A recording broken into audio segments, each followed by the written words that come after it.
కోటగారు అని ఆయన మేము ఆప్యాయంగా పిలుచుకునేవాళ్ళం. నాకు సినిమాల్లోకి వెళ్ళక ముందు నాటకాల నుంచి కూడా బాగా పరిచయం.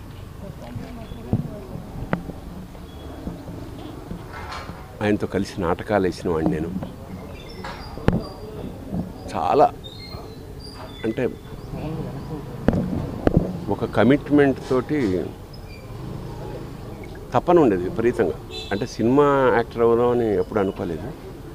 బట్ నాటకాల్లో బ్యాంకులో పనిచేస్తున్నప్పుడు ఒక మధ్యతరగతి ఇంట్లోంచి బయలుదేరిన అతని ప్రయాణం అంచెలంచెలుగా one of the best villains of Telugu industry. సరే మామూలుగా సరదాగా మాట్లాడుకునే వాళ్ళ కోటగారి నేచర్ ప్రకారం మాట కటువుగా ఉండేది.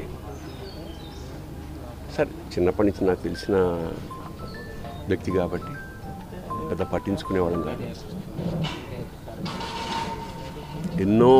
ఎన్నో విషాదాల్ని దాటుకుంటూ మహోన్నత శిఖరానికంటే యావత్ భారతదేశం అతన్ని గుర్తించింది.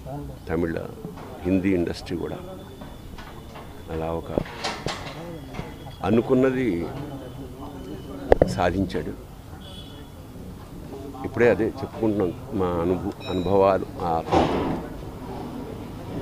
దాదాపు 50 ఏళ్ల సాహచర్యం అది. పైగా కుటుంబం చిన్నపిల్లలు మా ఇంటి ఎదురుగుండా ఉండడం వల్ల మాకున్న సో కుటుంబంతో కూడా చాలా అనుబంధం ఉంది.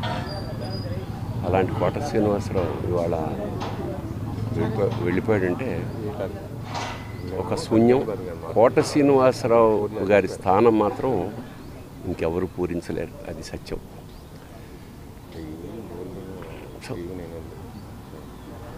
ఆయన మనశ్శాంతి, ఆయనకి ఆ పరమేశ్వరుడు ఆ కుటుంబానికి ఆయనకి మనశ్శాంతిని కలిగించాలని మనస్ఫూర్తిగా ప్రార్థిస్తూ, మాకు కూడా కొన్ని వందల వేల అనుభూతుల్ని మిగిల్చిన కోట ఇవాళ కూలిపోయింది.